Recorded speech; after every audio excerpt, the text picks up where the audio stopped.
Matagumpay na idinaos ang parada ng mga pelikulang kalahok para sa ika-49 na Metro Manila Film Festival o MMFF na ginanap ngayong taon sa kalsada ng Caloocan, Malabon, Navotas at Valenzuela o Kamanava area. Sakay ng magagarbo at naggagandahang parade floats, hindi nagpahuli ang mga artista ng bawat pelikula na ipamala sa at i-promote ang pelikulang kanilang pinagbibidahan. Lubos na sinuportahan naman ng fans at audiences mula sa nasabing lugar ang mga ito kung saan napuno ng mga hiyawan ng mga tao ang naging parada ng mga artista noong Sabado, 16 ng Disyembre.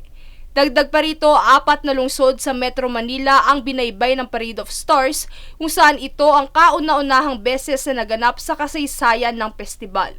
Samantala, upang mas mapaangat ang industriya ng pelikulang Pilipino, patuloy ang paghikayat ni MMDA Chairman at MMFF Overall Chair Attorney Romando Don Artes kasama ang ilang alkalde sa Metro Manila sa publiko na panoorin at suportahan ang lahat ng mga entries. Ang mga pelikulang kalahok ngayong taon ay ang The Family of Two na pinagbibidahan ni Sharon Cuneta at Alden Richards, kampo ni Derek Ramsey at Beauty Gonzalez, Penduko sa pangunguna ni Kylie Versosa at Mateo Gudicelli, Rewind ni Dingdong Dantes at Marian Rivera, Becky and Badet sa pangunguna ni Eugene Domingo, Broken Heart Strip sa ngalan ni Christian Bables, Firefly na pinagbibidahan ni Alessandra De Rossi, Gombursa sa pangunguna ni Enchong D, Malyari sa ngalan ni Piolo Pascual at When I Met You in Tokyo ng mga veteranong aktor na sina Christopher De Leon at Vilma Santos.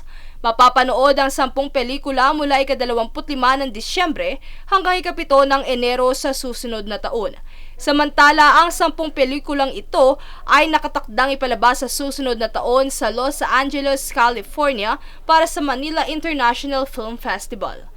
Princess Castro, nag-uulat para sa One Media Network.